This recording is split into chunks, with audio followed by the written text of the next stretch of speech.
Hi everyone, in this video we are going to learn about packages in Java. So let's try to understand what is a package. So whenever we create a package, actually folders are created.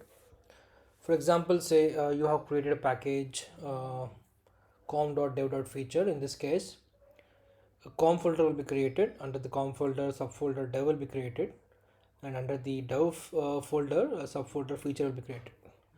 Why we need these packages? So these packages are required mainly for to avoid the naming conflicts and for the easy maintenance of the Java files which contains this class and interfaces. Okay, let's try to see how to create a package. So I have created a project and under this project I have default package and some other packages. So I'm creating a new package. So at the package at the product level, create a new package. The name of the package is com.smoke.test. Okay, so this is how you will create the package. The package is created, but there are no files under this package. So I'm creating a Java file, say smoketest.java. Yeah, so under this package we have a file smoketest.java, and under this file you have a class smoketest which is under this package. So the first line indicates where do this class resides. So this class is there under this package. Yeah, this is all about the creation of package. Let's try to understand how to import the package. For example, this class I want to use in some other package. Say suppose the regression. Under the computer regression package I have an example file.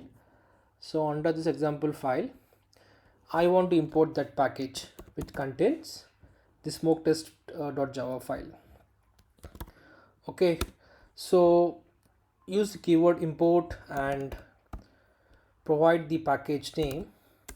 Package name is com.smoke.start. So this is one of the way where you can under the smoke you have the test folder also. Yeah, this is how you will import the package, but in this case .start indicates all the files of the package should be imported, but I need only one particular file. In that case just provide the class name, right? So only one class I want to import in this package. So that's how you'll import the packages. Okay, yeah, so this is about the creation of our user defined packages and importing them in other package, but Java provides some out of the box packages called java.lang, java.util package, etc. So these packages are actually libraries. Okay, so that's all about the packages. So we'll meet with a new topic in the next video. Thank you.